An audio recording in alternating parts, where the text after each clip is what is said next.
Well, thank you all for being out here. Again, really proud of this program. It is a game changer for working families. It's one more piece of that building blocks to making Minnesota the best state in the country for to raise a family, and we're off and running. And I think it's pretty impressive to get this thing going. Of all the implementations we have to implement as the legislature writes it.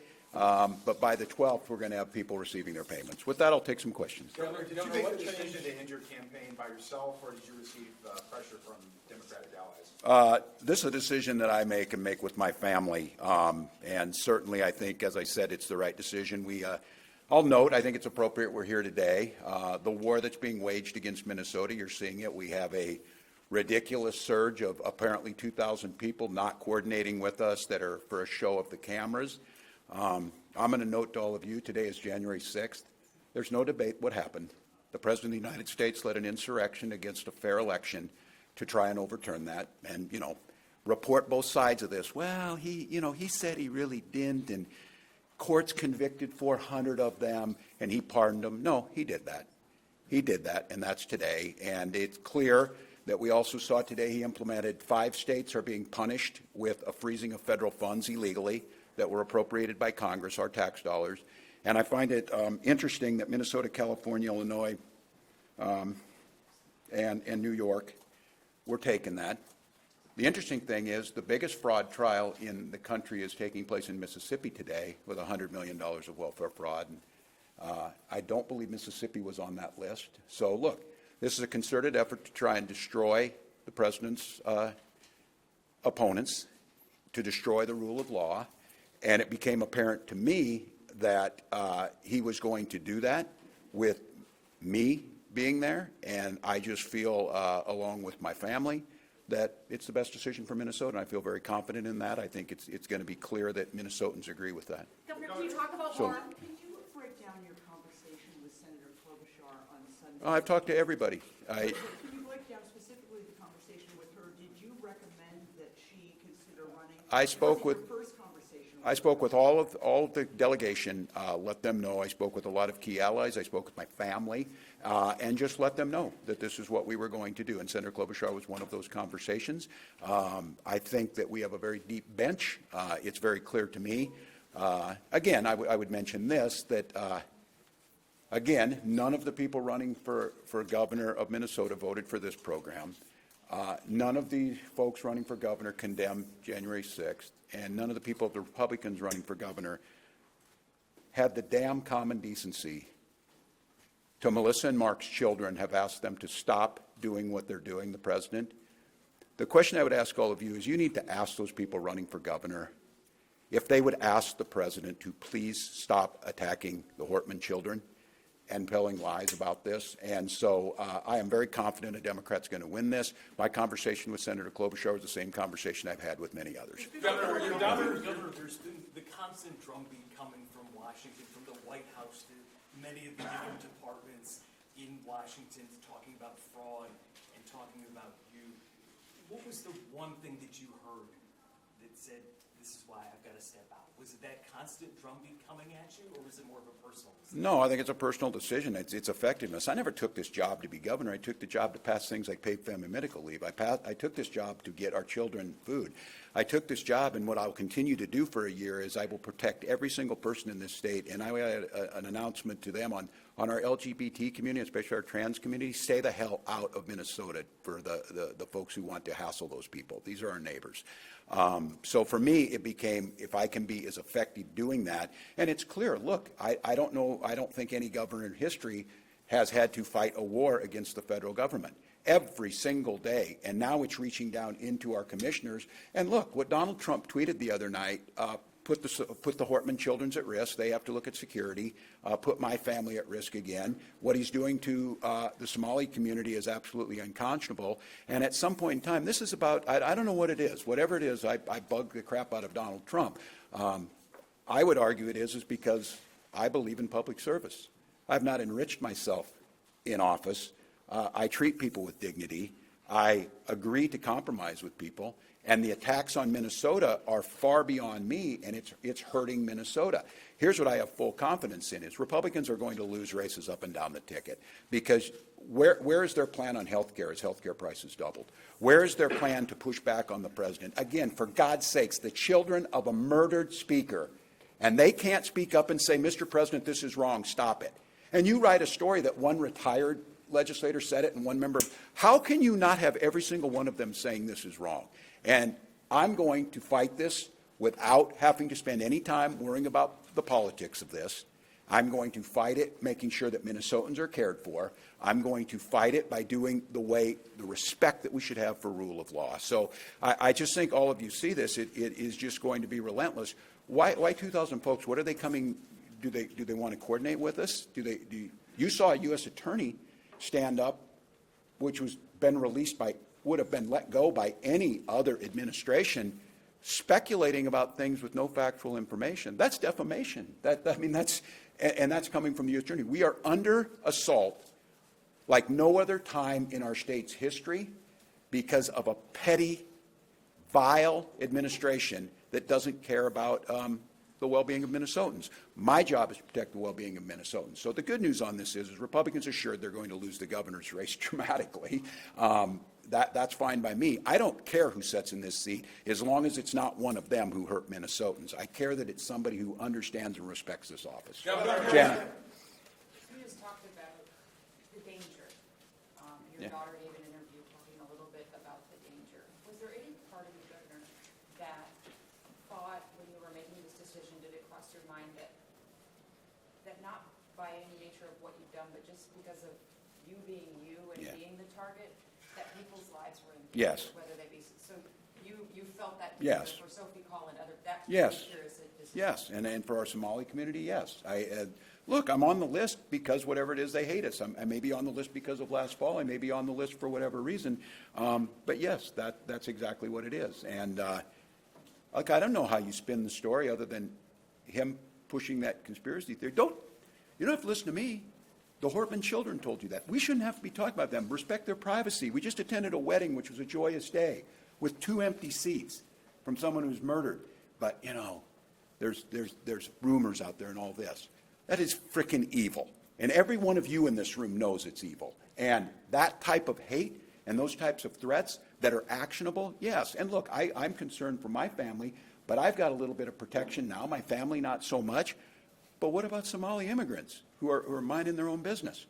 We've got 2,000 folks. We don't even know who they are. They'll be wearing masks, being here in Minnesota, harassing them. If you want us to fix fraud, come and help us.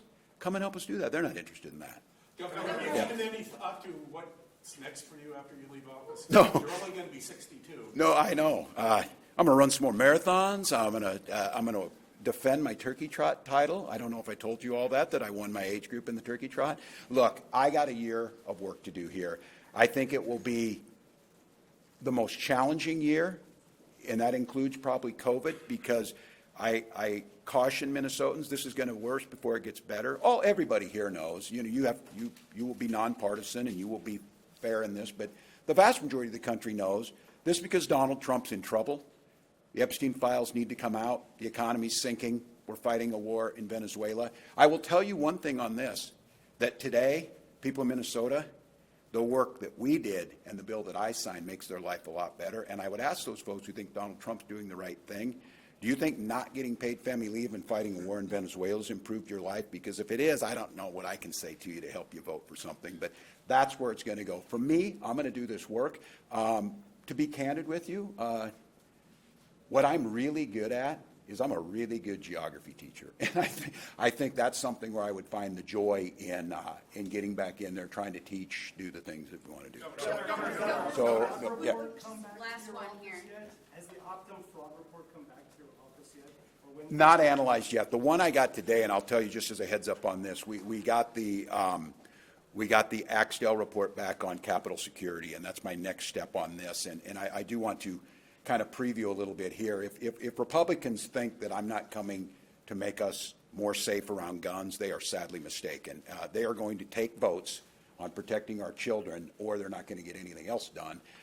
When that report comes back, that will give us, I think, some idea where we're going. I'm excited to see and hopeful what Tim O'Malley's going to see. I think you're seeing this. I feel pretty confident right now that the plan on how to get there is getting pretty well laid out. I think the gap analysis of where there were gaps is pretty well there. I think we're going to have to figure out how we implement some of the safeguards in place. Probably have to come back to the legislature. It'll be interesting to see, and I really do appreciate that question about the fraud committee. If I'm not mistaken, this planned meeting on fraud in this program before it implemented was the very first meeting ahead of trying to prevent. I need the legislator to help me on prevention. It's pretty easy after the fact to say this happened.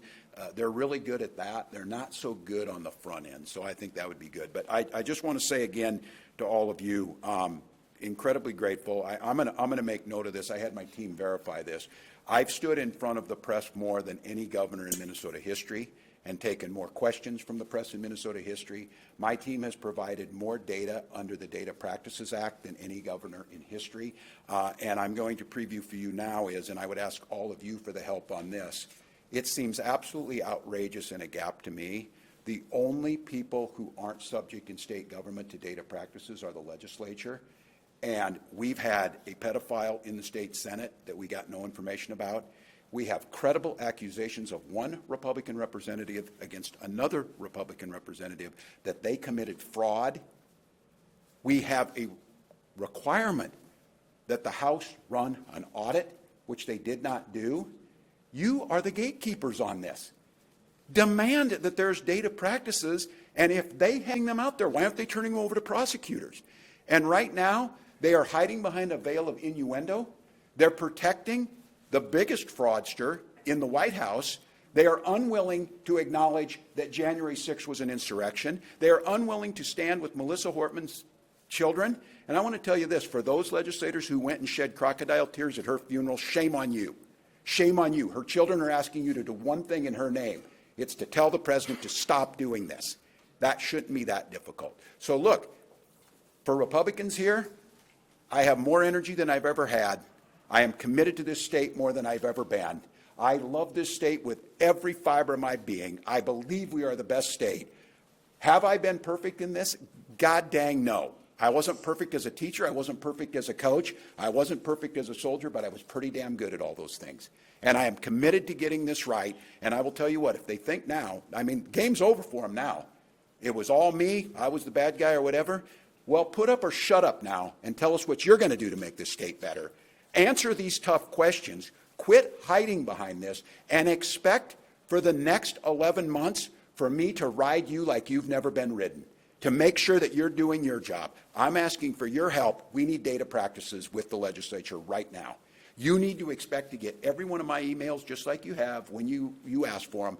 Every one of my commissioners, you should be able to ask for those, which you can do, and we need to do that. Here's the thing that I'm going to ask all of you is, Republicans want to tear this state down.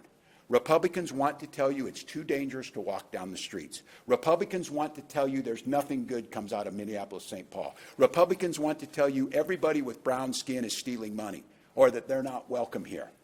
They want to do nothing to improve this state. Their idea of improving this state is being a parrot for Donald Trump, agreeing to everything that he agreed with. Well, here's what I'm going to tell you. It ain't happening. I'm not going anywhere. And you can make all your requests for me to resign over my dead body. Will that happen? I will fight this thing till the very end to make this state better. And the question that I think they need to decide is when did the guy in the White House resign? When does he take accountability for what he did? Because it isn't going to happen here in terms of us shying away from making the state better. So you'll get to see me more. The good news is on this is that I got no election to look forward to. I've been in front of you. I'll call on who I want to call on, and I'll watch what the press gets written, and we'll make sure that in this state there's full accountability for everybody. Because buck stops with me. I'm accountable for this. And because of that accountability, I'm not running for office again. But I have a year to continue to improve on a record that I think will stand up against anybody's, a record that has made Minnesota better, a record that makes people want to come here, and a record that has respected not only the dignity of people, but the idea of rule of law and camaraderie. So the one thing that I hate is anytime I get drug into being next to Donald Trump, God help me, I don't want to be judged against that guy. Judge me against an average Minnesotan going out to do their job every day and being decent to their neighbors. So thank you all, and we'll be back. Thank you. We'll be back soon.